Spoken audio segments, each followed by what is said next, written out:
All right. So this is lecture 7. This is the time series lecture. I actually really enjoy time series because this is. So I know you just looked at homework 4. You just finished homework 4, and it was a nightmare. But it gets worse.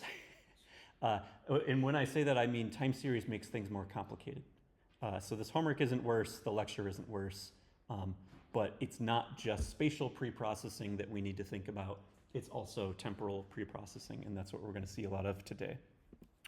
Some administrative things. I just showed you the homework 4 solutions. Again, if you didn't make it to lecture this week, just come next week or whenever office hours, and I can show you solutions for that or previous ones. I am slightly behind on grading with a bunch of other deadlines that I'm trying to catch up on, but I'll try to catch up next week. For the project, you do have a project proposal due in 3-4 weeks. You still have a while to do it, but keep brainstorming. I've already gotten a couple emails with really interesting ideas. I'm more interested in you studying something that is impactful to you or your family or your home country or something that you've been interested in for a long time than I am in you trying to do something that I personally work on. And then the other thing I want to reiterate is I do not care how much data you have. I care how much labeled data you have. You cannot train any machine learning or deep learning model without examples. You need example answers, not just example questions. So that's the main thing I'm going to look for when I write feedback on your project proposals. If you have an idea and there's data, it's probably feasible. If there's not data, you're going to have a very rough semester if you keep working on that. And I'll basically warn you. So also a reminder, the grade for your project proposal, it's not based on whether or not I think is a good idea. It's not based on whether or not it seems feasible. It's based on, did you answer the 10 questions that I asked? But I'll tell you in the feedback, like, I don't think this is a good idea, or I think this is a great idea, it's just too much work or too little work. So I'll try to give you good feedback there. If you're wondering how much work the final project should be, it's 40% of your course grade. And unlike the homework assignments where you've got like a week, I'm giving you 2 to 3 months. So it should be more work than like one homework assignment for sure. It doesn't need to be as much work as like 5 homework assignments, but 2 or 3 homework assignments worth of work, worth of time makes sense. If you're doing a group project with 2 people, it should be more work than 1-person project. For the semesters that I've taught, every student who's ever done a group project with 2 people, it's somehow been less work than a 1-person project. So oftentimes the people who do group projects are like the people who neither of them want to do any work. So be careful when you're choosing your project partners and make sure you kind of assign and figure out who's in charge of what. So that's the project. Any questions on project? If not, I'll stick around after class and we can discuss ideas if anyone wants to brainstorm more. And then I'll also have a survey soon, just like we did for lectures and homework 0 through 2. We'll have one for 3 to 5. Is it possible to have extensions also for the project submissions? Yes. Is it also 2 days again? Or? No, I can do longer. For the project proposal, I don't think very many people will need an extension because you've got a long time, but for the midterm and final, those are kind of during finals week. Yeah. So I'm more than happy to give extensions on those for a week or 2. That's not a problem. And last couple semesters, I basically made the final project due as late as possible, but then people still waited for a week until before that, and then they never started it, and I couldn't give them an extension. So I purposely made it a little bit earlier so that I can give you an extension if you need it, but you also have some pressure to get started early. Okay. Any other random administrative questions? All right. So what are we covering today? I actually had a lot of people on the last survey saying it's cool that you showed us how what kind of projects previous students have done in this course, but you didn't show us anything about your own research. I actually want to talk a little bit about some of the research that I've been working on for the last 5-10 years. A lot of that is actually very relevant for time series. A lot of applications, including some of the ones that you might propose for your own final project, require time series information to do well. So we'll talk about some applications of time series data, mostly for remote sensing, but also for other in situ sensors and climate modeling projections. We'll talk about some model architectures. Last week we learned MLP, and that was basically it. We'll talk about a few new ones. For the moment, we're sticking to mostly one-dimensional time series. We're not getting into things like three-dimensional time series where you have a bunch of images over time. We're only thinking about one pixel across time. We'll end with our favorite pre-processing. Again, no matter how hard you do your machine learning, most of the work is actually pre-processing. So there's extra pre-processing required for time series data. And then we'll wrap up with the homework assignment. Okay, so applications. One project that I've actually worked on very relevant to time series is in air quality modeling. So for instance, let's say you want to predict future air quality. How do you do that? Well, there's a lot of things that can influence air quality. There's the history, there's the previous information you know, so time is relevant here. There's the current time, if it's the middle of night versus the middle of rush hour traffic, those are going to influence air quality. Location is really important. Are you near wildfires or not? So that matters. Weather, what is the wind speed? What is the wind direction? This really dictates more than everything else whether or not air pollution kind of builds up or dissipates quickly. So those are the inputs that we think matter. Our outputs are air quality at a specific time. This could be a specific time in the future, or it could be plus 1 hour, plus 1 hour, plus 1 hour, and you can kind of do a rolling sequence of predictions. There's a bunch of different ways that you can formulate this, and 1D time series in general. The simplest is just univariate prediction. So you're just predicting a single number. What is the amount of particulate matter in 3 hours? One number. And this would be that kind of prediction. So this is particulate matter, 10 micrometer radius, or diameter, I can never remember, and it's measured in milligrams per cubic meter. And you can see the actual values in black and the predicted values in blue. This is not my work, this is someone else's work. The rest is mine though. You can also think about it in a multivariate sense. So if you're predicting one air pollutant, there's a lot of atmospheric chemistry where one air pollutant affects other air pollutants. So if you know what the predictions are for one, you can quite easily predict the other one. So here you can see the correlation between different air pollutants in the same region. So like if you look at the intensity here, what this is basically saying is that things like carbon monoxide, nitrogen dioxide, and NO2, these are very, very highly correlated with each other. The reason for that is that they have the same source, mostly vehicle emissions. This is looking at the Bay Area and San Francisco. So these are all very highly correlated. You see that ozone is actually very negatively correlated with these other air pollutants because the production of ozone is actually mostly the decomposition of NO2. So you can't make ozone without NO2 decreasing, causing ozone to go up. So there's a very strong negative correlation between these. If I know one of these, I also know the other ones. Temperature also has a negative correlation. So when it's cold cold, the atmosphere kind of sinks and settles and it compresses that air pollution into a smaller area. When it's warmer, the atmosphere is more volatile, the atmospheric boundary mixing layer is higher, and there's more space for those air pollutants to spread out. So that's why there's a negative correlation there. But this is really important information to know if you're studying air pollution. And one of the things you'll do on the homework assignment is this kind of exploratory data analysis. You can also think about these kind of in situ sensors not as a single point in time, but as multiple points in time distributed across space. And with any kind of these in situ sensors, we're no longer looking at a single image, we're looking at a graph of points that are not distributed in a regular grid, They're all over, in this case, around the San Francisco area. And yeah, I already mentioned air pollution depends on weather. You have to know both.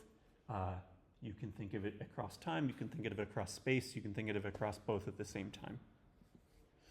Another application where time is basically required is change detection. So if I have two images from two different points in time, what changed? And specifically, what changed that I care about? So everything changed. If you look at these before and after images, every pixel looks a little bit different. There's going to be seasonal changes, there's going to be changes in weather, in lighting conditions. What I'm interested in for this specific application is what are the differences in buildings? So if there was like a natural disaster, were buildings destroyed? Or if there's construction, which buildings were built in what order? You can do this for wildfire mapping, you can do this for earthquake, tsunami, any natural disaster you can think of probably goes into change detection area, but also any man-made disaster goes in here as well. So I've had students work on, for example, wartime damage, which buildings were destroyed in a bombing attack. So all of these fall under change detection. You have to have at least one before and after image. There's different ways to approach this. So the simplest is just saying I've got two images as input. So my input is 2 by channel by height by width, and I'm predicting either a 0 or a 1 for every pixel. Did something change or not? You can also do multi-class prediction. So your change could be there's a new building here, or there's not a building here anymore. So that's now two different possibilities. And then, of course, the third is nothing changed. There's different levels of damage. So maybe a building has been partially damaged or completely damaged. So you can do this in multi-class fashion. There's a couple different modeling strategies that you can do here as well. So this is known as a late fusion approach. You take your input image and you predict buildings. And you do that for both images, and then you subtract. So we're doing the fusion of the two images after most of the model. The other approach is to actually stack both of these images on top of each other and directly make a single prediction for every pixel instead of labeling the separate images, and this is known as early fusion. Another thing that I've spent a lot of time on is agriculture, and agriculture is a space where time series is very much required. So this image on the right here, what you're seeing, this is a county, I think it's in Nebraska. I can't remember where we did this, but I'm plotting for each agricultural field. So there's corn or maize, soybean. Most of the Midwestern United States is these two. There's a little bit of alfalfa, and then this is just everything else. So like buildings and roads and whatnot. And my goal here is to figure out which spectral signal corresponds to which agricultural class. So if I look at the absolute values of these different red, green, near infrared, whatever bands, and I look at them across time, what you notice is that if you only look at red, green, and blue, most fields look green all year round, so you can't really tell the difference between these. So the solid lines you're seeing are the means, and the shaded regions are the standard deviations. So in the red, green, blue space, they all kind of overlap. You can't really separate them. If we look at near infrared and shortwave infrared, we start to see a lot more separation, but it really depends on time. So if I look at all of my images on like day 170, everything kind of overlaps, everything kind of intersects. They all look the same color around that time. I actually have to look at the time series. So you can see things like alfalfa will actually peak earlier in the growing season than soybean and maize, whereas soybeans will have a higher peak in near infrared than maize will. So you can kind of tease out these differences only by looking at the time series and the spectral information. The space here is not as important. This is relatively low resolution, but for higher resolution applications, the spatial resolution might matter too. So this is now not just one image or not just two images, but T images across time, maybe the entire growing season, by channel, by height, by width, make a prediction for every pixel. And then another space where time series is really important is obviously with weather. So this is something that in machine learning we didn't really think about too much until recently. Like there was already very good physical understanding of how weather behaves.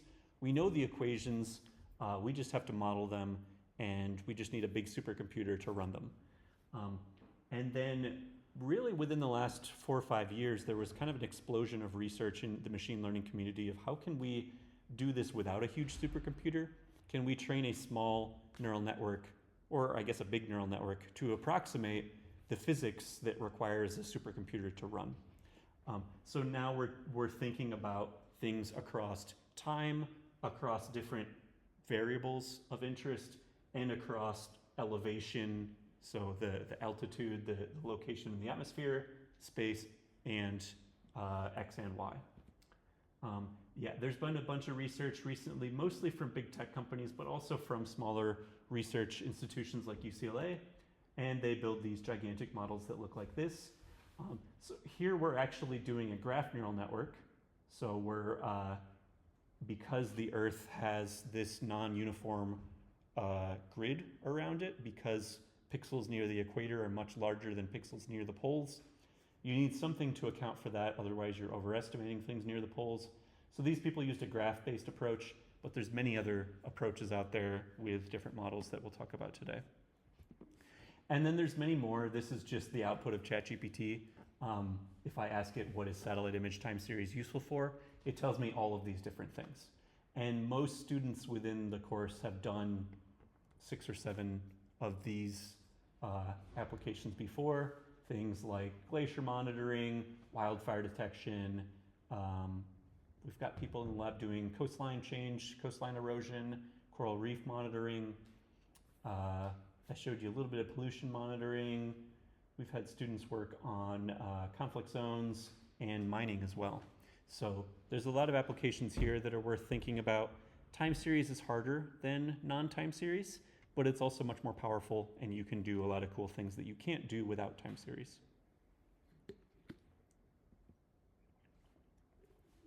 Okay, so how do we do time series? What kind of models can we use to work with time series data? So every single model that we've seen so far has basically been this form. I have one input and one output. Maybe that input is a vector or a matrix, maybe that output is a vector or a matrix, but it's always been one input corresponds to one output. Especially within the deep learning space, these are known as feed-forward neural networks. So you feed it one thing, it goes forward one time, simple. You can kind of think of them as this. So you've got one input, maybe it's a vector, maybe not. You've got one output, the model sits in the middle. So there's a few problems here that might come to mind when you think about how could I extend this to work with time series. So these simple feed-forward networks, such as multilayer perceptron, we can't really handle variable length inputs. So you've probably noticed that your image always has to be the exact same size when you give it to the model. It doesn't know what to do with an image that's larger. If you give it a vector, the vector has to have the same length every time. So if the length of my time series keeps changing, this doesn't work. So that's not good. Every step is conditioned on all prior or future steps. So if you remember from our multilayer perceptron, every layer of that perceptron, every input depends on all prior inputs. So there's a connection between everything in that graph that we drew. Does that make sense for time series? Most of the time, what happened most recently is much more important than what happened 10 years ago, depending on what you're modeling. And then finally, our multilayer perceptron, we can make it bigger or taller, but that's about it. It's not really flexible. It can't deal with different kinds of data, and it's kind of computationally expensive. So you're multiplying every possible input by every possible output at every layer for every input. And that's not really necessary. There's a lot of wasted math being computed there. So that's the prior state of the art that we're trying to replace. So I want to try to motivate some of the models that we're going to talk about by actually taking a step back from deep learning and going back to classical AI techniques. So there's a concept of a Markov chain where every current state is conditioned only on the previous state, and the previous state is conditioned only on its previous state, and there's a sequence of events required to transition that model to different states. So you can think of this with this diagram. Let's say I am currently in state 0 in green. Now all of the arrows that you see going away, these are possible actions that I might take with some probability that will get me to a new state. So if I take action 0, I've got a 50% chance of just staying in state 0, but I've got a 50% chance of switching to state 2. If I take action 1, I've got a 100% chance of going to state 2, etc. And you can be in state 2, and there's a bunch of different possible directions you can go from there, depending on which action you take. But you can technically model most simple systems using certain states and actions and probabilities for transitioning between these things. This then becomes a Markov decision process. So depending on which decision you make, you end up in a new state. But those states always occur in a chain. Now, the thing that we saw up above, this is really, really simple, right? We have our current state, which could be not wildfire, or it could be nice weather. And there's actions that we can take, maybe a decision for forest management or a decision for CO2 emissions, and that will result in us transitioning to a new state with certain probability. But this is only states and actions. What about observations? So oftentimes the state that we're currently in, we actually don't know what it is and we can't directly observe it. We can make other observations that give us an idea of what state we're in, but we can't actually directly observe the state. So this is known as a hidden Markov model, and I have a simple picture here. So if I only look at this bottom row, I'm going from state 1 to state 2 to state 3. This is a Markov chain. But if I can't see those actual states, I can only make observations about those states, then the thing I know is x1, x2, x3. If I look at the weather outside and I say, today it's sunny, and tomorrow it's rainy, and the day after that it's also rainy, I don't really know why. I just make an observation. I make an assessment of what the state looks like at each time. The actual state is things like long-term weather patterns, warm fronts, cold fronts, the things that cause rain and snow to happen. So that's the analogy I would like to start with to motivate where we're going. Now, a cool thing here is in our top figure, we can start wherever we want, and there's not really a stopping point. You can stop. So I can say if I am in, I forget what the +5 and -1 mean. I think these are like with certain probability, you will leave the system or the system will change state. But with the second figure as well, there's no starting point and there's no stopping point. ...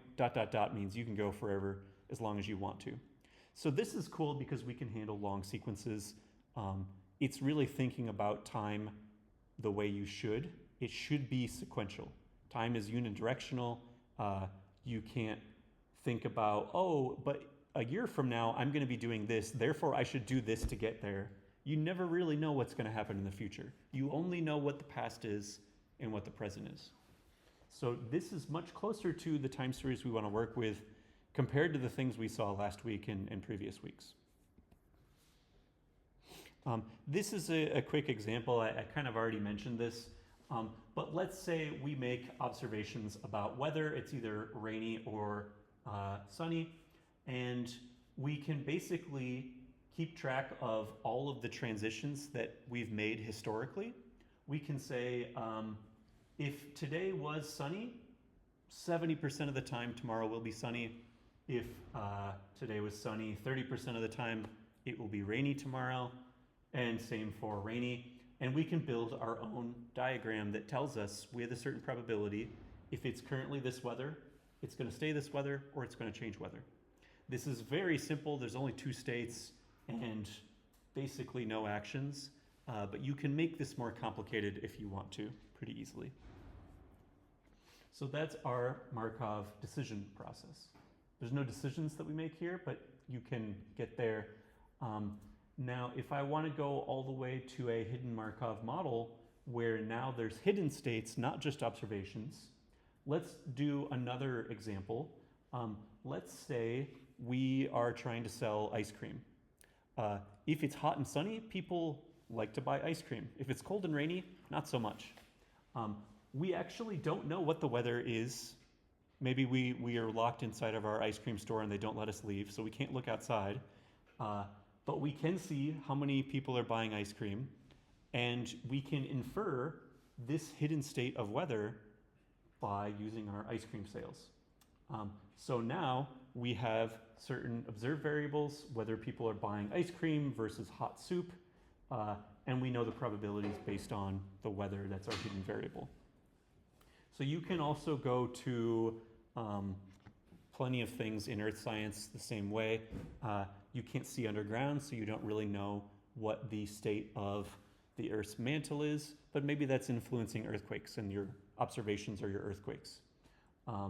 We talked about cold fronts and warm fronts being the cause of weather. Let's say there is a wildfire far away. You can't actually physically observe the wildfire, but you can observe the smoke. And if there's a lot of smoke, you probably know it came from this wildfire. So that would be a hidden state versus an observation.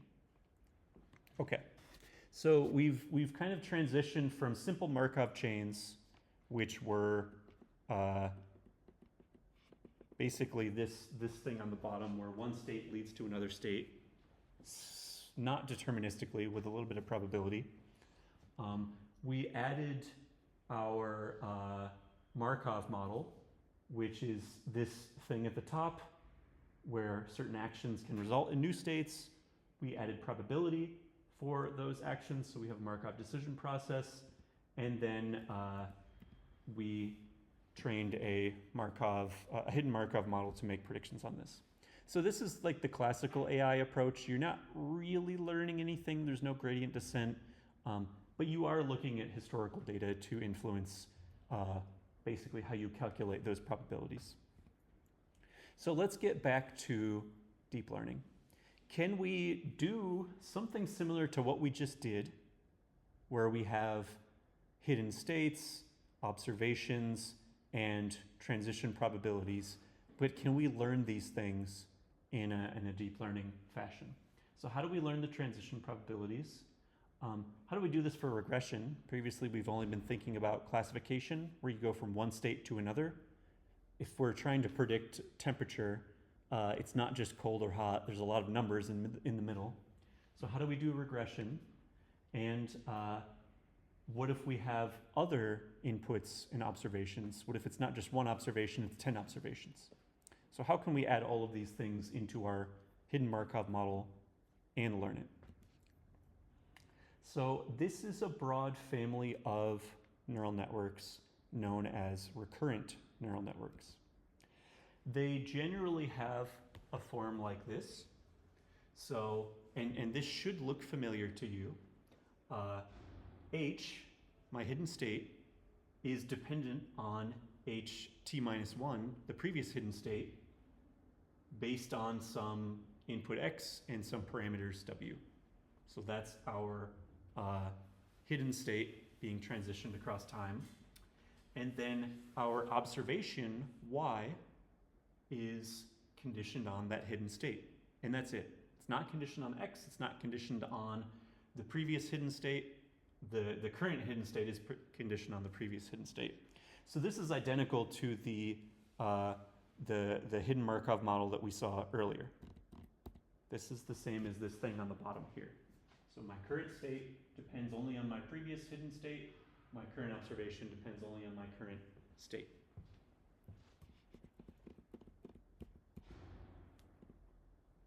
So x is our input, h is our hidden state, y is our output.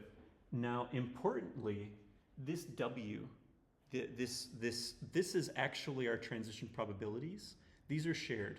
So regardless of if I'm looking at predictions now or tomorrow or next year, the transition probabilities more or less stay the same. Now, this is not always true, especially when you get to very long temporal sequences. There are things like climate change where the transition probabilities are actually changing over time very slowly. But for now, we're thinking about simple systems where these transition probabilities, these weights, they don't really change that much.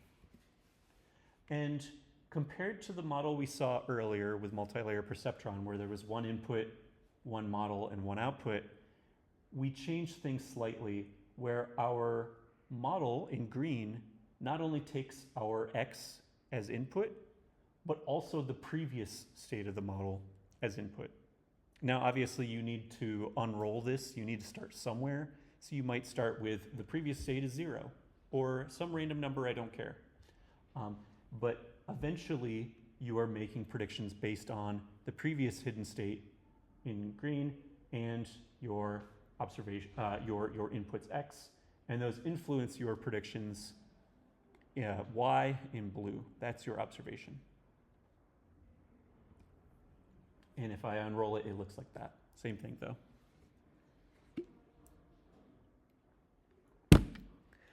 There's many different ways to do this depending on what you're trying to do. So for instance, you might have a one-to-many system where starting from one observation, you would like to predict the future. This is not so easy because it's really hard to learn those transitions, but you can do it, and there's certain applications where that's the only thing you can do. There are also situations when you have a long sequence and you just want to predict one thing. So for instance, our crop classification example, where we've got a time series of images of agriculture, and we just want to predict one label. What class does this belong to? That would be a many-to-one problem. You can also have a many-to-many problem, and this is very common in time series. Let's say you know weather for the last 2 weeks. You want to predict the next 2 weeks, many-to-many. Depending on your situation, those predictions might be in the future. So previous 2 weeks to future 2 weeks, or they could be at the same time. So let's say I am observing weather, that's my input, and my output is air pollution. And there's some correlation between those, and I want to predict the air pollution for all times where I know the weather. So that would be a many-to-many problem as well. The other thing to think about here is, especially with this many-to-many problem on the left, these don't have to be the same length. So I could take the last 2 months and predict the next 2 days. And that's also completely valid with this model. There's no requirement that the input and output have to be the same size. So this is very flexible compared to the multi-layer perceptron we saw before. Also, I should probably have mentioned this earlier. The people who built and designed these models, they were not thinking about weather.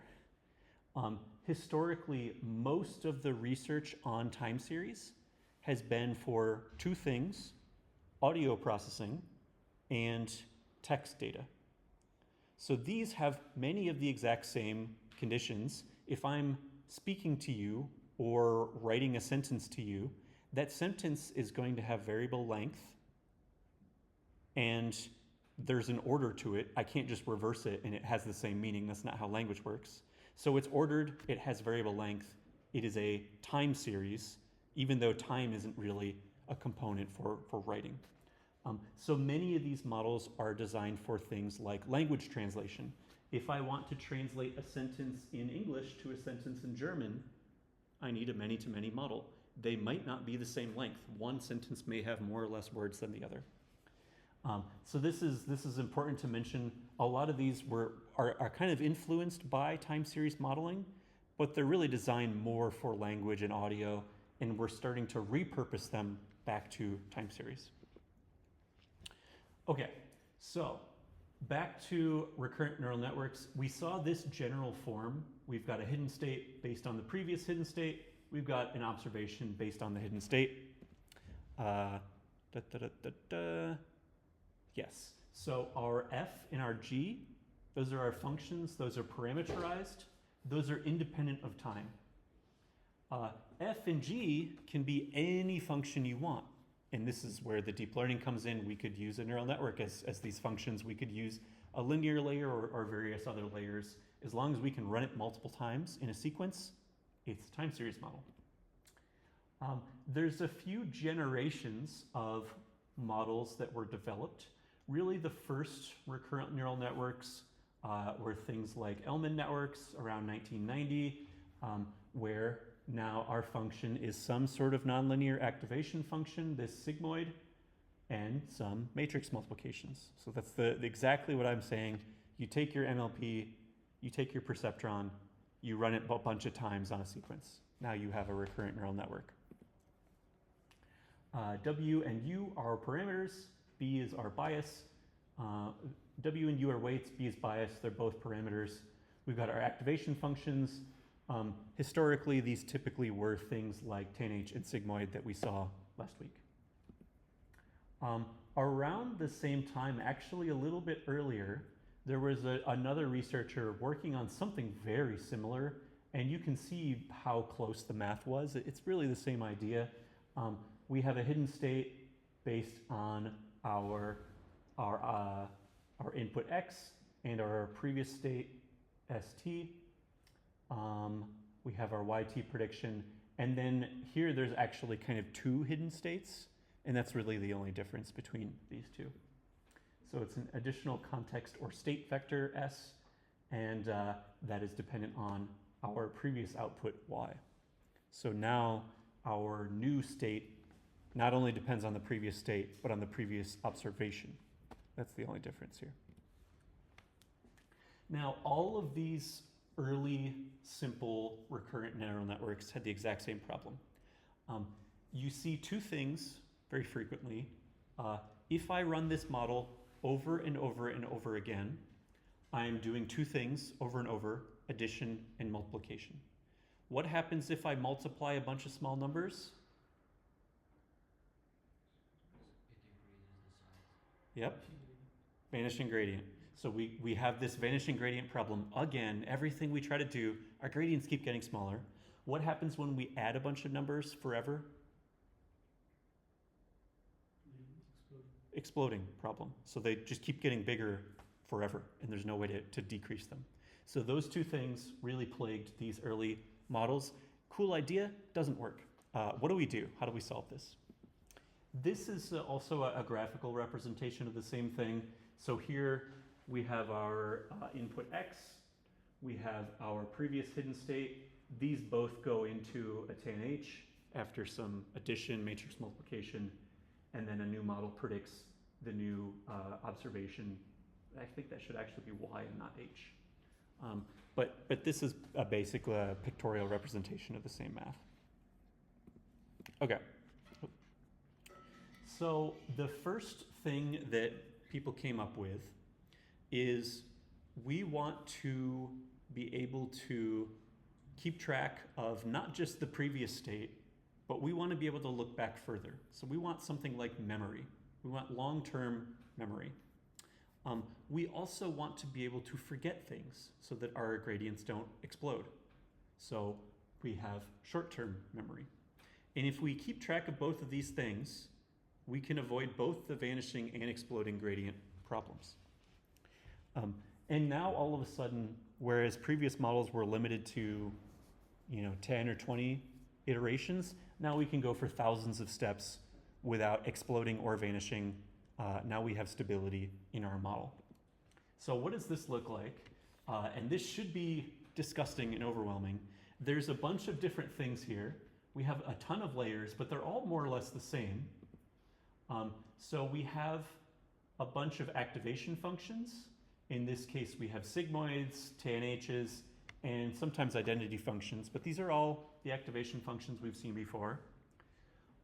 Let's say we have some initial state, C0 and H0. We'll just set them to 0 at the beginning, but those are going to learn over time. When you see this dot with a circle around it, this is the Hadamard product. It's just element-wise multiplication, not matrix multiplication.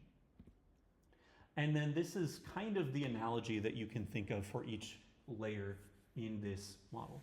So F is our forget gate. That decides whether or not the previous C, the previous cell state, should be forgotten. I is the input gate. How much should my input X influence my decision at this point in time? O is the output gate. How much of our hidden state should influence the output prediction? C tilde is the new memory that we're computing, and C is the current memory. And HT is the hidden state. So there's actually both a hidden state and a context, very similar to the Jordan network we saw before. So now HT and ST become HT and CT, but it's the same idea. So basically, we added extra things that are allowed to control different things. So just like we saw with the atom optimizer, we can speed up, we can slow down. This is the same idea. We can forget, we can learn, we can memorize. We have long-term memory, we have short-term memory, and we can toggle both of these. We can learn how much to trust short-term versus long-term knowledge. And if you do time series research, you find that certain things like the Earth's atmosphere have a very short memory. The weather 2 weeks ago has almost no bearing on the weather today because the atmosphere has a very short memory. But if you look at the land surface or the oceans, they have a very, very long memory. Things that you do to the ocean temperature or ocean salinity 100 years ago still influence the ocean today. So different patterns will have different cycles that you need to keep track of. LSTM actually was invented in Germany. So that's one of the things in this course that's kind of cool. This is one of Germany's claims to fame in the deep learning world. This is really the most widely used RNN architecture and has been since 1995. People still use this every day for a lot of things. The other thing that we didn't really talk about is how to train this thing. When you remember, we took our gradient and we back propagated it to the previous state. If your previous state is like 1,000 time steps ago, that's a lot of calculations. So usually people, we do back propagation through time, but we truncate it. We only go back like 100 steps or so, because otherwise it's too expensive and it's not really important anymore.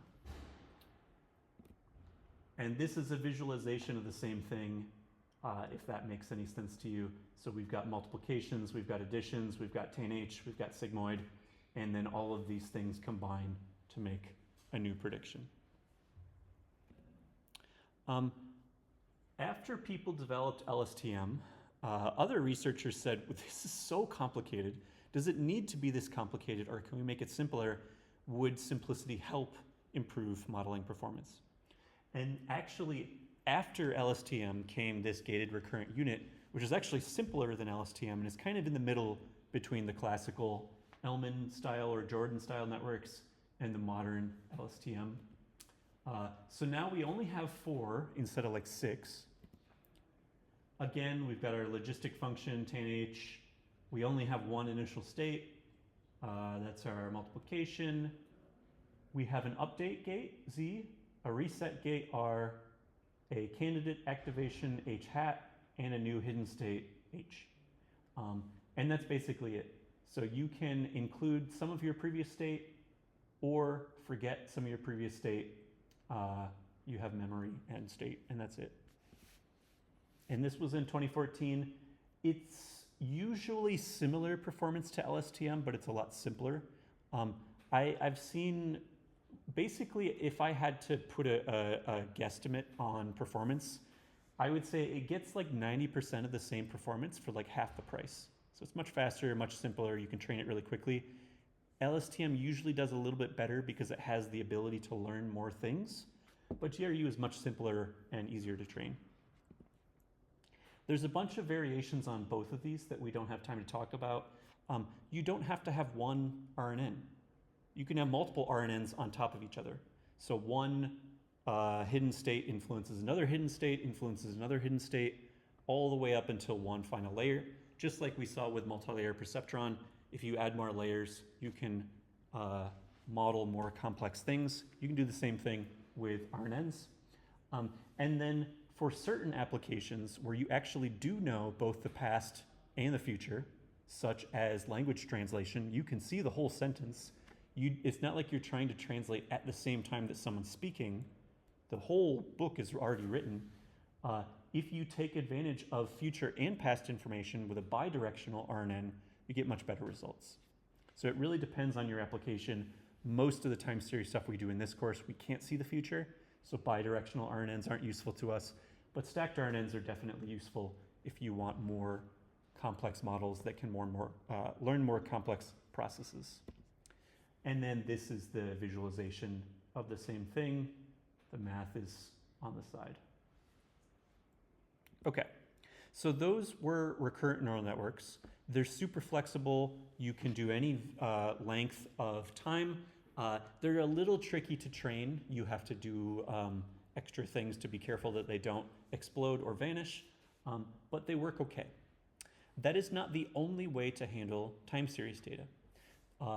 Around the same time that RNNs were being developed, especially in the text processing community, there were also convolutional neural networks being developed, especially in the audio processing community.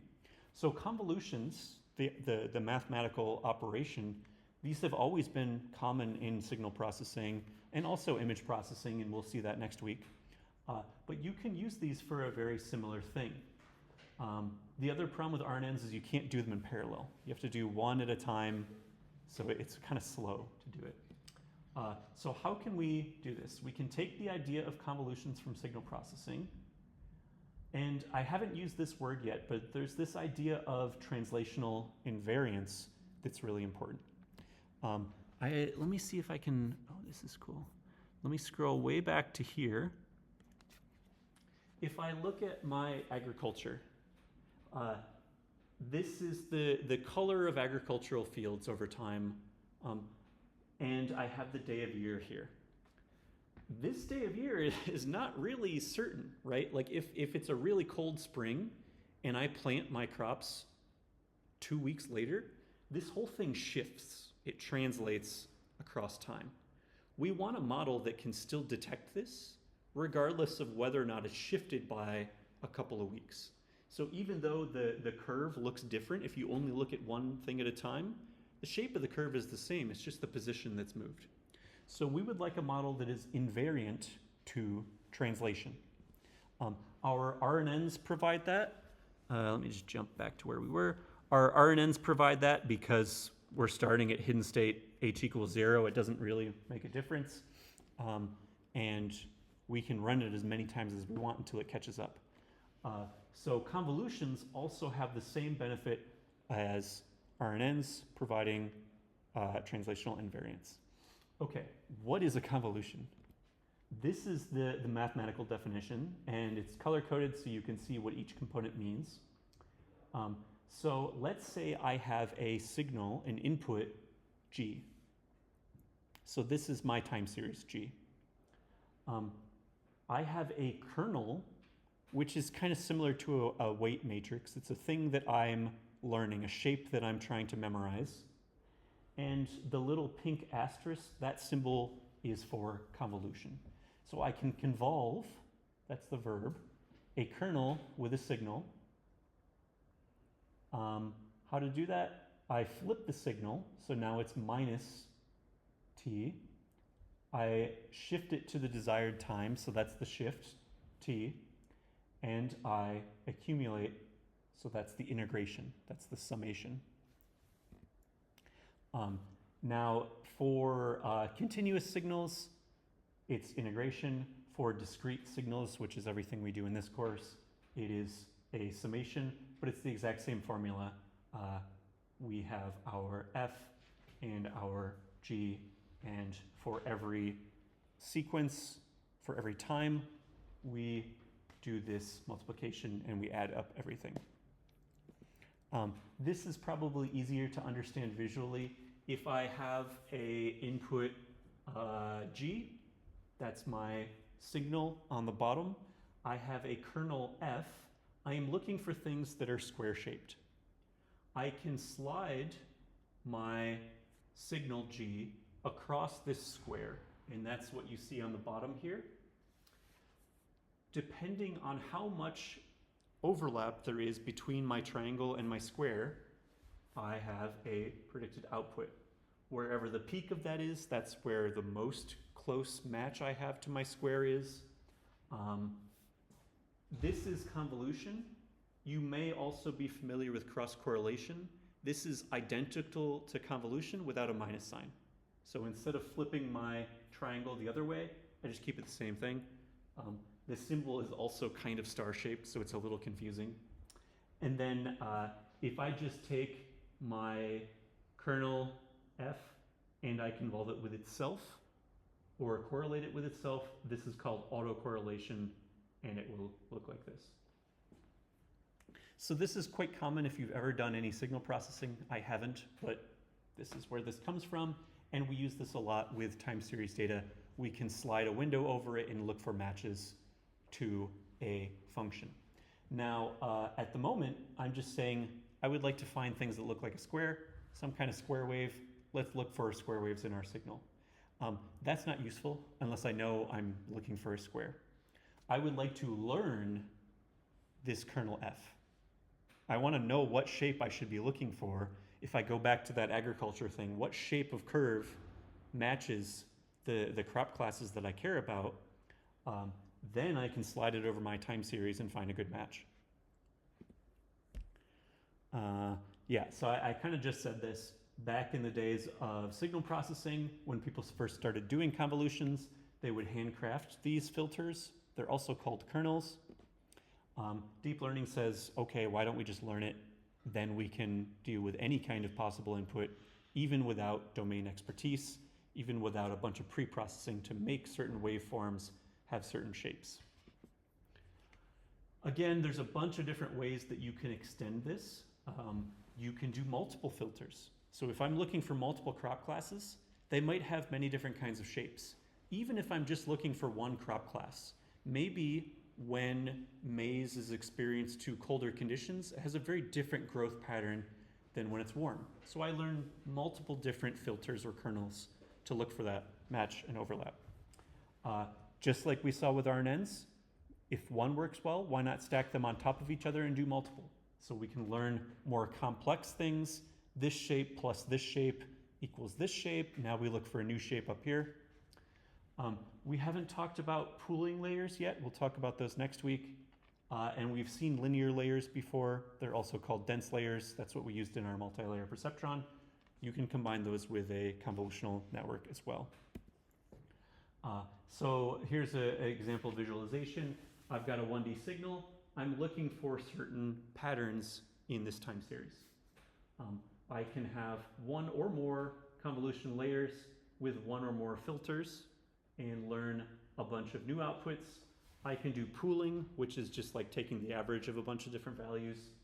And then at the end, I can have a tiny little multi-layer perceptron that goes from my representation that I've learned down to the classes I actually want to predict. And this will come up again next week because this is really starting to look more like some of the more complex neural networks that we use nowadays, where it's not just one thing a bunch of times, it's many things many times. So convolutions and recurrent neural networks, these have both been developed kind of at the same time in different fields. They both have pros and cons for dealing with time series data. Recurrent neural networks are a little better for variable length time sequences, but you can still do this with convolutions too. but you have like a fixed convolution window size. Another thing that changed really within the last 10 years is the introduction of transformers. And there was a really interesting series of papers that resulted in this change, and you can kind of tell from the name that they're based off each other. There was a paper in 2014 called Show and Tell. And the idea introduced with this paper is we can take a convolutional neural network from computer vision, which we'll learn about next week. We can combine that with a recurrent neural network for language, and we can actually train a model that goes from image to text. And you can generate captions for images automatically. Nowadays, this is completely standard. Like if you jump in PowerPoint and it predicts a caption for you, you're like, I hate you, get out of here. But back then, this was incredible. No one had any idea this was possible, that you could train a model to know both images and languages at the same time. So that was a really influential paper. It got close to 10,000 citations. So a really good paper from Google back in 2014. A year later, another research group from Canada came out with an extension of this called Show, Attend, and Tell. The complaint about a lot of these kind of models is they work, but we don't know why. And that's not really good, right? We would like to know why it's making this caption, why it thinks that this is a group of people at a shopping market. And what they introduced was this idea of an attention mechanism, where the model is actually focusing on certain parts of the image when it generates a certain word in the sentence. And you can actually go backwards and say, why did you say frisbee? What were you looking at? Oh, you're looking at this part of the image? Makes sense, that's a frisbee. So this is really useful for understanding why it's working, but even more interesting for understanding why it's not working. If something goes wrong, now we can figure out why it's making that mistake. Oh, it saw this weird, ugly dog and it thought that was a bear. Now I understand why it generated that caption. So this was an even more influential paper. It got closer to 15,000 citations. And then 2 years later, Google came back and said, hey, I like that attention mechanism you introduced. What if we only had attention? What if we got rid of the entire convolutional network, the entire recurrent neural network, and only had this attention layer and multi-layer perceptron and trained everything in parallel on a ton of data? And as you can see by the number of citations, this is the paper that introduced transformers. This is the current state of the art that's used by pretty much everyone. So that's why it has over 200,000 citations. I update these slides every year. 1 year ago, this was 150,000 citations. So they've got like 60,000 citations in the last year. So it's still kind of exponentially growing. So what is a transformer? I'm not going to go too deep into the details because it combines a lot of the stuff we talked about this week and last week and next week, and they're kind of complicated. But the main introduction here is taking that attention mechanism introduced by Show, Attend, and Tell, adding multi-headed attention, so you can pay attention to multiple things at the same time, and getting rid of all the recurrent and convolutional components.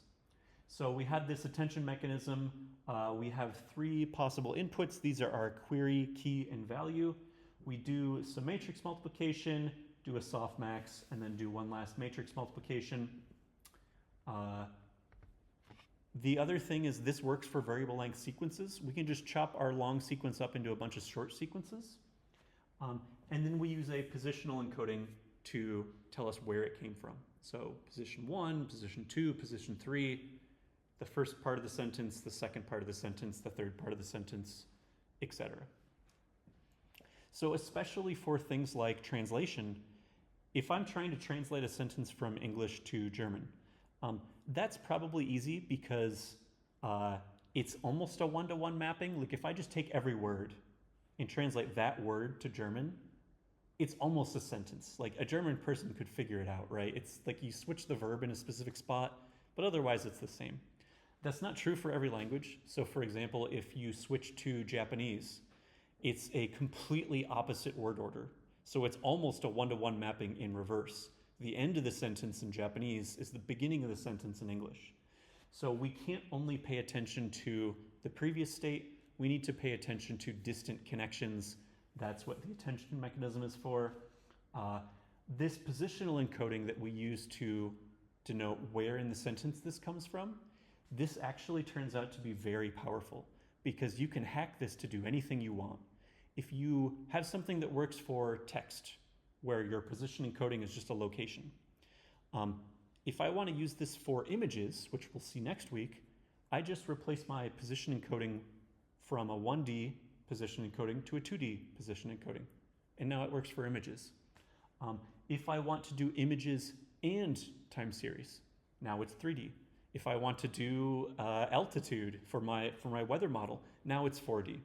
So this position encoding is actually very powerful and is also lended to the staying power of transformers because it's easy to modify it to do extra things that it couldn't originally do. It stick around for a long time. The other big benefit of transformers, the idea itself only using attention, it's actually kind of stupid. Like we introduced these ideas like convolution and recurrent neural networks for a reason, right? Like they actually kind of work how they behave similar to how real time sequences work, real audio sequences work. They behave similar to the way that our eyes work when we're analyzing images.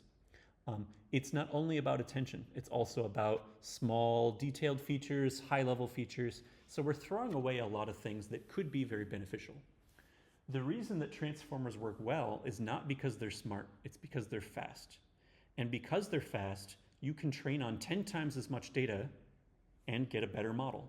So the ability to parallelize these during training, train very large models on very large amounts of data relatively quickly is the reason that transformers have taken off. This is a picture of what these look like. There's a lot of stuff in here that I won't go into too much detail. There is an encoder on the left side that takes the input sequence and learns a representation.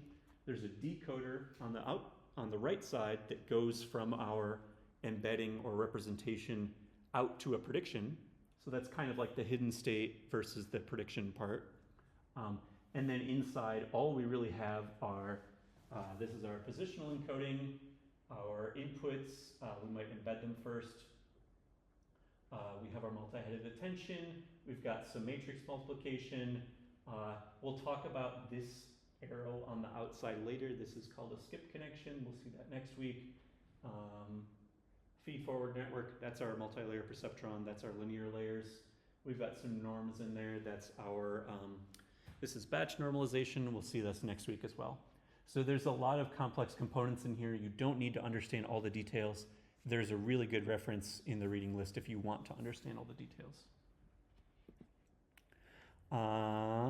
And then the other thing that's happened since 2017 is the explosion of self-supervised learning. I very briefly talked about this in lecture one. If you train this on just text with no correct answer, it can learn very general representations. It can basically learn language or images. This gave rise to things like generative pre-trained transformers. The T in ChatGPT is for transformer, hence the 200,000 citations. And also bidirectional encoder representations from transformers. This is BERT. There's a bunch of variations on this, like Elmo and all the other actors from Sesame Street.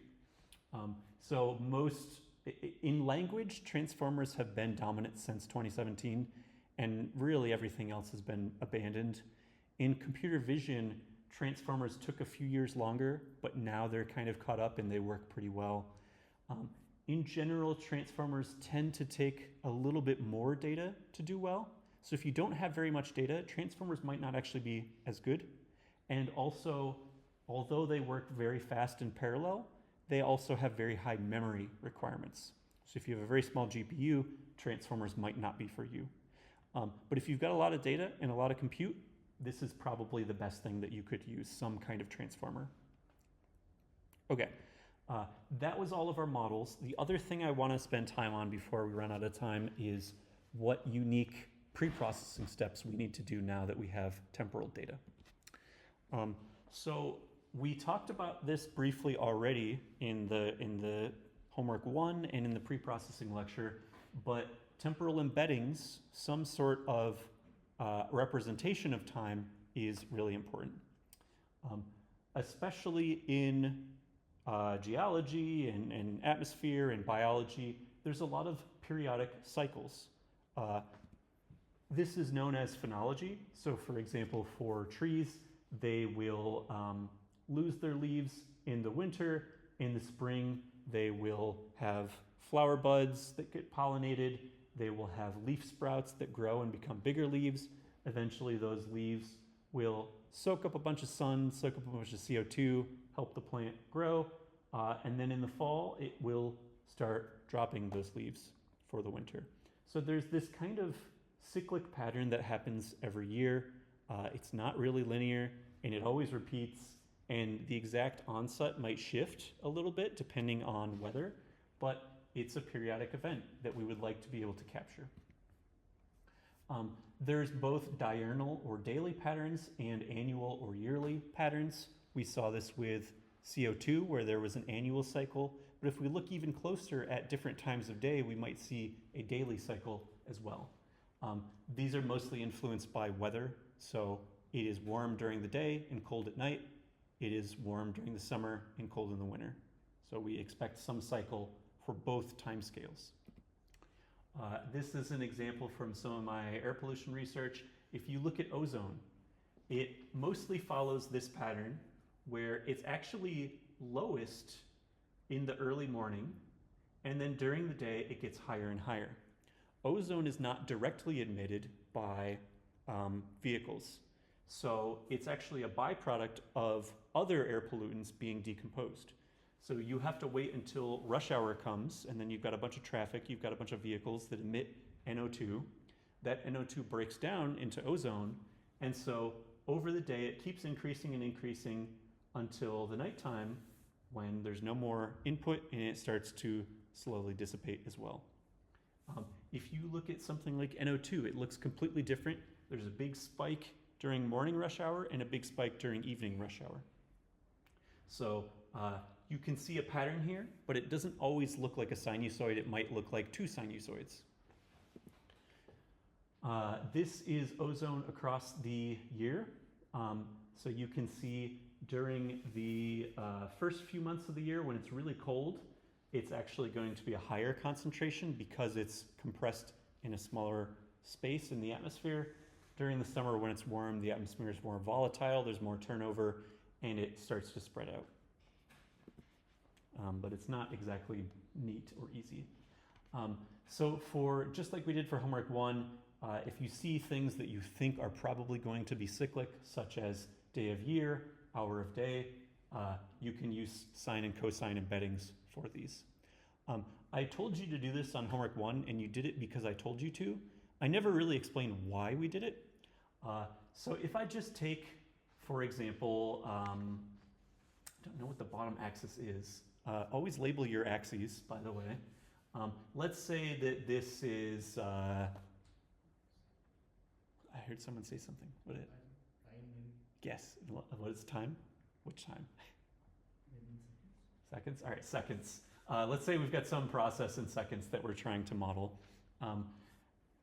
And our value increases until it hits 60 seconds, and then it rolls over to 0 seconds.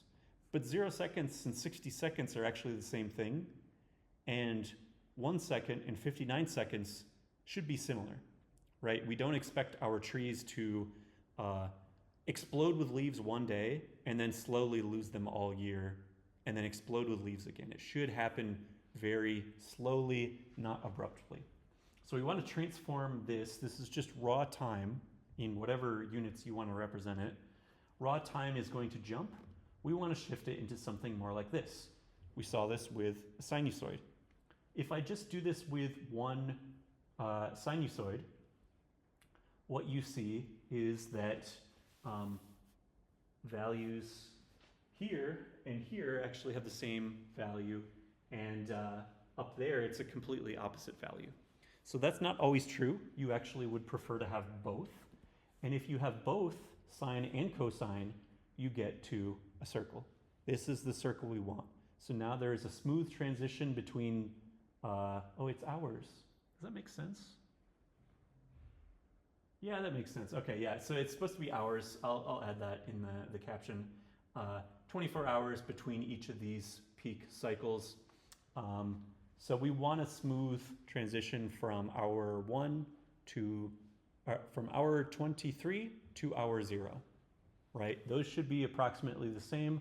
And we don't think that one is higher or lower than another. We use both sine and cosine so that we can prevent that. So that is our cyclic representation. Okay, the other thing that you will notice is that the satellite data we're working with, not only is it time series, it's like a really ugly time series. So one thing that we kind of briefly talked about is the satellite orbit. That can complicate your time series. So I think I showed this figure before. This is those WRS paths and rows for Landsat, but Sentinel would look very similar. Basically, let's say on day 1, we go down path 26. So that's this over here on the right side of Texas. The next day, as the satellite moves around the Earth again, maybe it goes down path 29 over here. On day 3, maybe it goes down path 32. On day 4, maybe it goes down path 27. And then 30, and then whatever. So it's kind of repeating. So if I get lucky, and I'm interested in studying right in the middle of path 28, row 38, or really anywhere along this path. If I'm right in the middle of this path, I get one image exactly every 14 days. Perfect. Easy. There's approximately the same number of images every year. 26, right? Yeah, that's 52 divided by 2. There's approximately 26 images a year, almost always the same length, equal spacing every 14 days. Perfect. What if I'm studying somewhere in between these two rows? I get one image on day 1. I get a second image on day 4. I get a third image on day 14. I get a fourth image on day, I'm losing track of my time here, day 17 or 18. So I don't have a regular time sequence anymore. I've got an image every 14 days plus an image every 4 days and 18 days. So I don't have this kind of neat sequence anymore. I've got a bunch of missing data in the middle. I don't have a regular sequence. And now I have some locations where I have 26 images and some locations where I have 52 images. And I want to do both at the same time. So you're very rarely studying one tiny location. If you want to do just one state, one country, you've got a lot of different length time sequences. They are not equally spaced. There's also the permanent issue of cloud cover. So at any given time on the Earth's surface, about 2/3 to 3/4 of the time there's clouds. Some locations have more clouds, some have less. But now we take our sequences of length 26 or 52, and let's say 2/3 of the time they're cloudy. There's some times where there's no clouds for a whole year, and you have 52 images. There's some times when there's clouds most of the year, and you have 5 images. So very different kinds of temporal length, very different spacing. I think we also talked about sensor malfunction. If you have something like Landsat 7 where the scan line corrector broke, you can get missing data as a result of that. So that also makes all of these sequences completely different, just one pixel to the next pixel over. So the result here is we're going to get a regular length. It's a good thing we have all these time series models that can deal with a regular length. We also get a regular spacing. Some models can handle irregular spacing. So there's like really fancy TSVIT, time series vision transformer. There are models that know what to do when you have irregular spacing.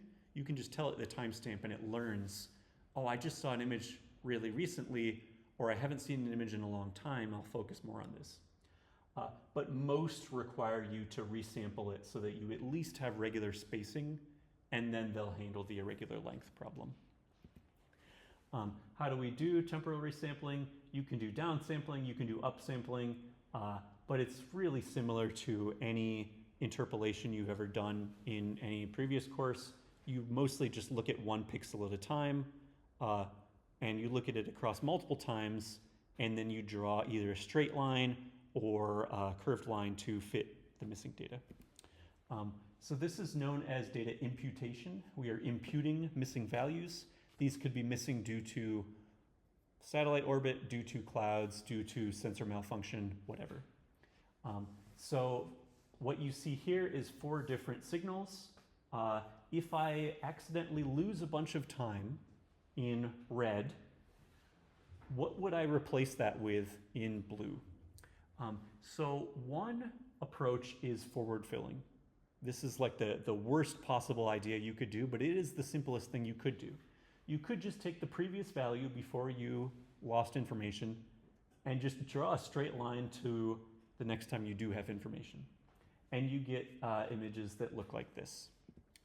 A smarter way, but still pretty bad, would be linear interpolation, where you basically just connect the dots. It was here, now it's here, draw a straight line.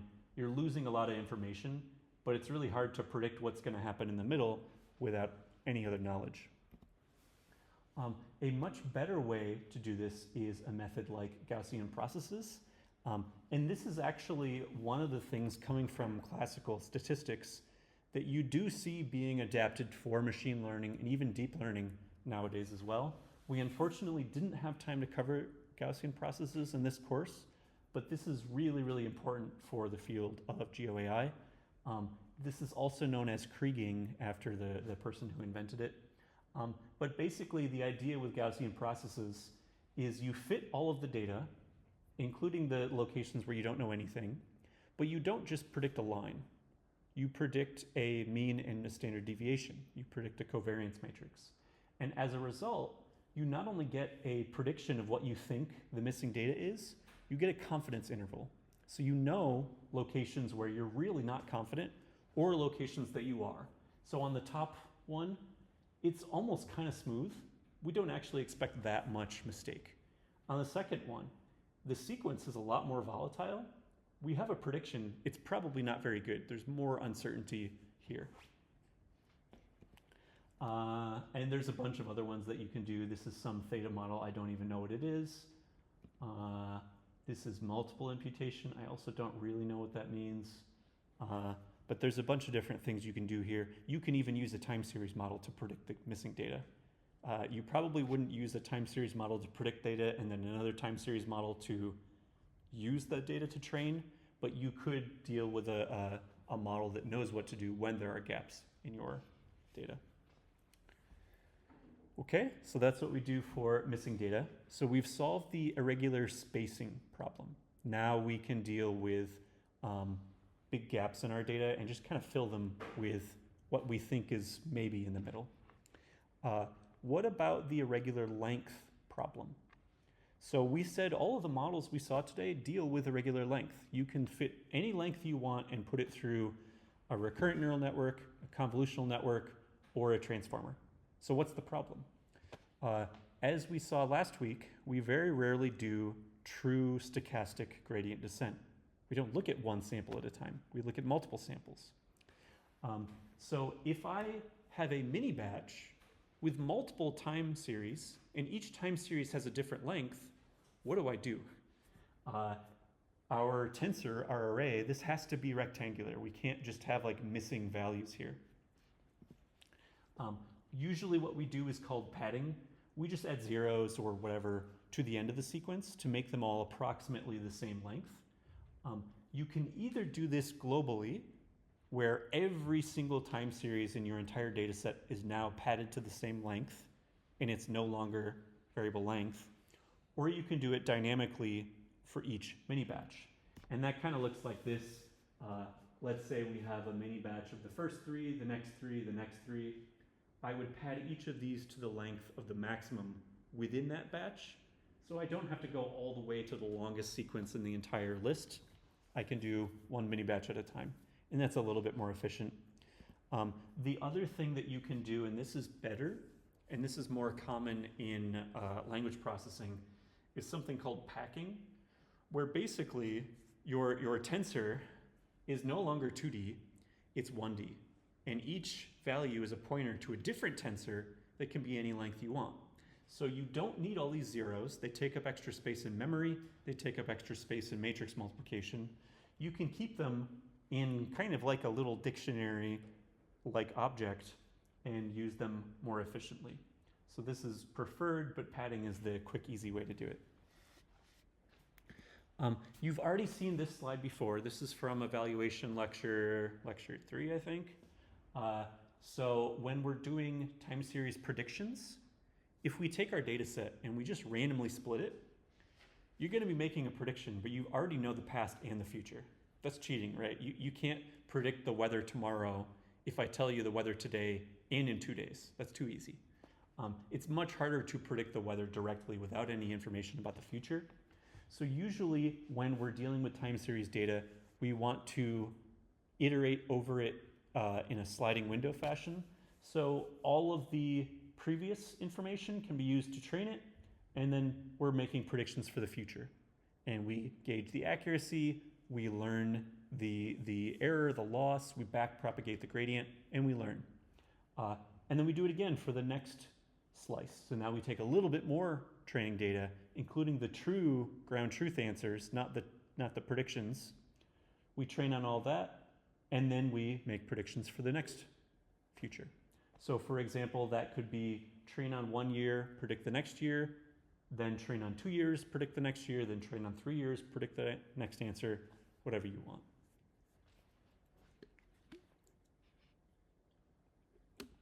The other thing I want to end on today is the idea that time, this construct that we all think we know and love, is actually very dependent on location. It is not the same time for all people, for all places. You've probably already thought about the fact that there are these things called time zones. So if you've ever flown across one of these, or you're working with someone or have a friend who's in a very different time zone, you've probably got all these time zones memorized already. So I know exactly how many hours I have to go back to talk to my parents in New York or talk to colleagues in China. So there's time zones. They are somewhat dependent on longitude, but not really. Like there's a lot of weird shenanigans going on in here. So you can see like some of these countries like Russia or Canada or the US that are very wide, they'll have several different time zones across the country. Russia actually has so many time zones that they skip every other hour. So if you go across Russia, it's jumping 2 hours at a time when you go from one time zone to the next. Other countries like China or India say, yeah, we're technically big enough to be multiple time zones, but that's just extra work. So let's just make one big time zone for the whole country. And so that works great within the country, but it kind of disregards a lot of the information about when the sun actually comes up and goes down. There's also, I don't know how many people know this, there's other weird shenanigans going on here. And I don't know if this is still the case, but at least some parts of India, at least sometimes, had like a plus 30 minutes interval. So it wasn't exactly like an hour spacing like everywhere else. And then Australia apparently has some weird like 45-minute addition, not hourly. So there's some people that don't even agree with 1 hour per time zone, and the time zones are drawn mostly around political boundaries. So if I am doing research on time series, what time should I input into my model?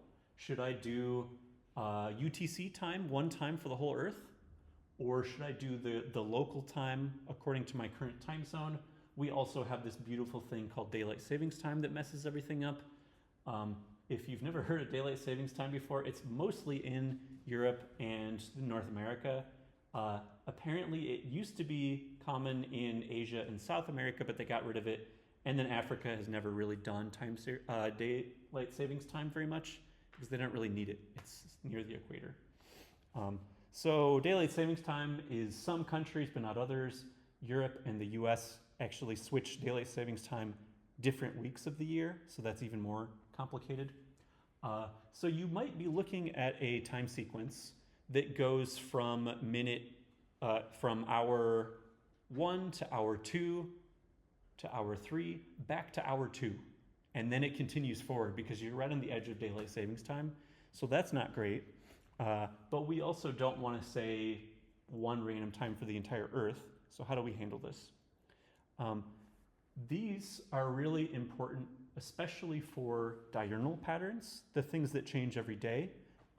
The onset of those patterns, when the sun comes up, when the Earth heats up, when animals become more or less active, these are very greatly influenced by time, by location, by longitude.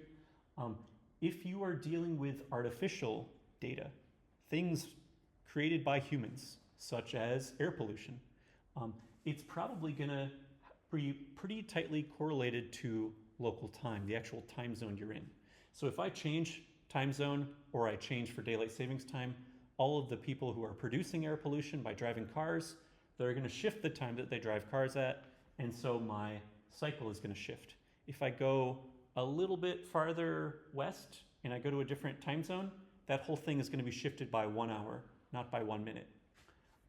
If I'm dealing with the natural world, things like weather, things like animals, weather, animals, they don't really care about time zones. They don't know what they are. So these are much more dependent directly on longitude. If you're going from one time zone a few miles or a few kilometers over to a new time zone, they're going to look the same. They're not going to shift by an hour. Animals don't wake up later in one time zone than in another. They wake up when the sun comes up. So depending on what kind of pattern you want to study, use different information. And then also depending on the study area you're interested in. If you just want to look at one small region, UTC is probably much safer to use. You don't have to worry about daylight savings time, and it doesn't make a huge difference depending on your location. If you want to do something global, again, either the local time based on the time zone or based on the longitude, something like that is probably more useful. So I think most people know that time is dependent on location, right? We've all heard of daylight savings time. What you might not think as much about is the fact that date is also dependent on location. So again, there's multiple different ways we can represent our dates. We can do year, month, day. We can also do day of the year, which you did on homework 1. There's also this thing called Julian day, which is like the number of days since 4000 BC or something like that. So it's an integer number of days for an 8,000 year time span. You can also use that if you're doing like a multi-year study. But what do I mean when I say date is location dependent? So if you have natural annual patterns, so we're not daily anymore, we're now annual, these tend to depend a lot on latitude. So here you can see the number of days per year that you can grow crops in the US. And other than the West Coast, which is kind of complicated because there's deserts and stuff, if you look at most of the US, which is kind of squashed flat, the number of days that you can grow things changes by latitude pretty abruptly. So if I'm farther in the south, the time that people plant maize or soybean or alfalfa is going to be much earlier than the time that people plant farther north. So now I also have to deal with my latitude and my longitude influencing the onset of both annual and diurnal patterns. Depending on how long your expected cycle length is, if you want to deal with something that's annual, just use day of year. And it should mostly repeat each year at around the same time. It might shift a little bit depending on weather. It might shift a little bit depending on latitude. If you're interested in much longer cycles, where it takes more than a year for this thing to happen, such as longer solar cycles, such as ocean circulation, these kind of things, you might want to use the Julian day instead. And then, yeah, all of these can be sine and cosine just like time. So I can input sine and cosine of latitude and longitude and time, and that's probably best for any large long-term global study. Okay, we got 10 minutes left, which is perfect. Let me show you the homework. This is the reading list, and there's a couple things I want to highlight here. I think it was the third one, understanding LSTMs, and the fourth one, illustrated transformer, and the YouTube video after that. If any of the stuff I talked about with LSTMs or transformers was like really fast and really confusing, these websites are absolutely incredible. All the cool visualizations I showed came from there. They do a really, really good job of breaking it down one step at a time, labeling different components, explaining the intuition and the math behind them. So those websites are really, really useful for understanding the why. You can also just say, I don't care about the why, how do I do the code? And then there's a couple other things towards the bottom for actually writing code to do some of these time series things. For homework, I'll show you this in a second. We're doing air quality modeling, and then the next lecture will be computer vision. So the 1D CNNs and transformers that we saw today, next week we will do 2D CNNs, 2D transformers. Very similar concepts and extra layers and history being developed there. I think this is the last lecture before Christmas break, is that right? Technically, we have on Friday. Next week. Yeah, so next lecture is the last one, right? Yeah. Yeah, okay. And then I'll mention this again next week. For next semester, we've got 2 more lectures left, but we've got 4 more weeks left. So we can do an extra lecture or 2. We don't have to. Also, I'm still getting my contract reapproved for next year. So we might end up just shifting by a week or 2 and skipping the first 2 and then just doing the last 2 later. But I'll let you know. So I might lose access to my email and Moodle, which is why I'm really concerned. But I'll figure out a way to contact you in case that happens. Will there be an 11th homework or a 12th or? No, Stop at 10? no. We'll stop on 10, I think, right? So we have 8 is computer vision, where we'll introduce Torch Vision. 9 is training tricks, where we introduce PyTorch Lightning. 10 is Earth observation, where we introduce Torch Geo. And then 11 is reproducibility. And 12 is maybe software engineering. It's not really easy to do homeworks for either of those. So the 10 will be the last homework. And then you can focus more on the final project. Okay, let's look at the homework. Okay. So homework 7. Okay. So homework 7 is time series. Blah, blah, blah. This is always the same as always. We're doing PyTorch, so if you have a GPU, great. If you don't, use one of these. We're studying air quality, and also this little write-up I have, this is a really great example of the kind of thing that you would want in a good project proposal. The first thing you want to start off with is the motivation for why you're studying something. Here I start off by saying air pollution, major threat to human health, particulate matter, leading cause of stroke, heart disease, lung cancer. World Health Organization estimates around 7 million premature deaths every year due to air pollution. For context, that's greater than the entire death toll of COVID-19. And for any of you who remember COVID-19 very vividly, it was a very scary time. No one is scared about air pollution because it is a silent and slow killer. It is not abrupt, but it is actually much more dangerous. So this is a really good introductory couple of sentences of motivation of why studying this is worth it. Then I'm talking about the data set that we'll use, 9,000 samples, average hourly level, here's the date range, 1 sensor in 1 location in Italy. There's actually 2 sensors next to each other, but we're only going to be using 1. We're going to be predicting the future, and we're going to be looking at these 4 air pollutants. So if you are writing your project proposal and you want to describe your data set that you found, you could use something that looks like this. So we're looking at carbon monoxide, benzene, total nitrogen oxides, and then nitrogen dioxide more specifically. And then I have a picture here, and for the longest time, the students in the course just assumed that this was a picture of Italy, which like, okay, sure, this looks pretty bad. I hope Italy's not normally this bad. This is actually a picture of my hometown. So I am from New York. There are no wildfires in New York. We're not California, which has wildfires every year. But a couple years ago, there was a huge wildfire in Canada. And this is what central New York looked like during that time. So the sky was super hazy. If anyone is from India, this might look like a normal day in Delhi. But this was quite rare for New York. We've never seen anything like this ever. So even places that historically never had concerns with air pollution all of a sudden have a lot of concerns with air pollution due to both natural wildfire and also wildfires becoming worse due to climate change. So that's my connection to air pollution. Okay, so the other thing I'll say about this homework, this is a little bit longer than the last one and a little bit longer than all the future ones. So this one's kind of hard, but you're done with homework 4, which was definitely the worst. This is maybe the second worst, but it's not as bad. So there's a lot of steps, but I think each step is kind of easy. Matplotlib, we're going to do some plotting, NumPy, Pandas, PyTorch, the usual. Download your data set, just click this link.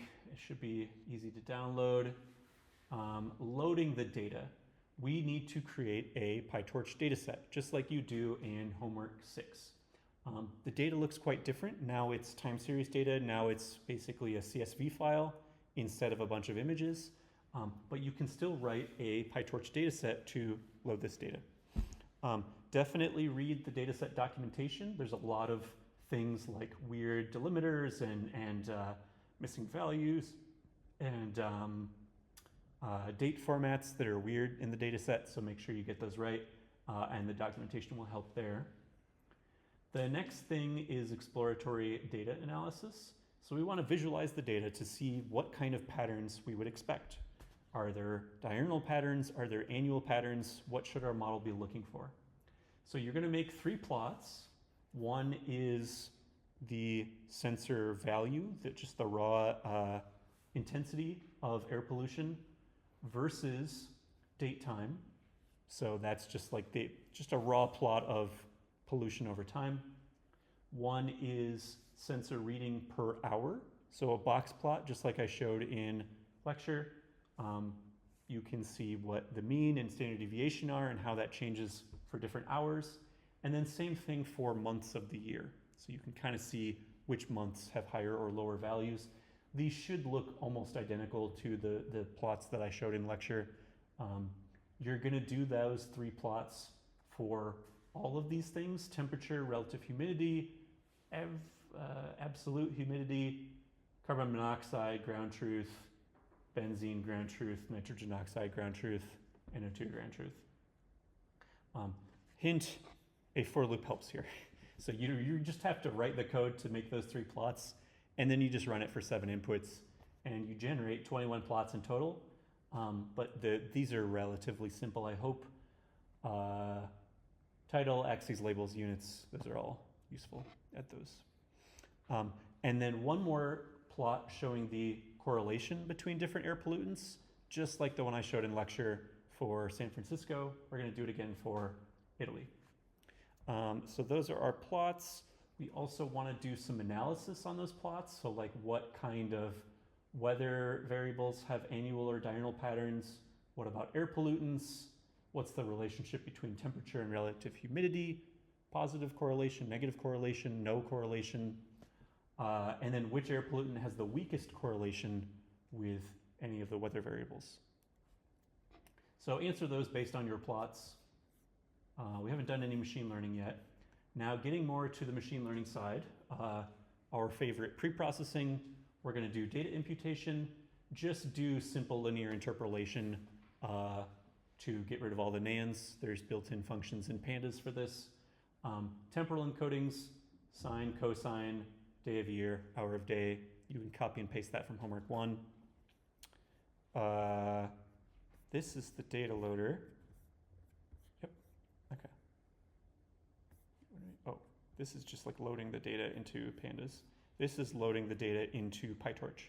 So we have our init method, our get item, and our length, just like in homework 6. The goal is to return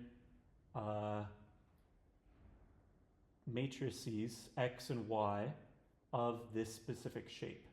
So T1 is the number of input time steps. We're going to look back 48 hours into the past.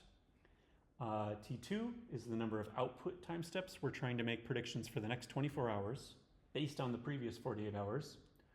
O is the number of output features. So we have 4 air pollutants. I is the number of input features, which is 11 it should be.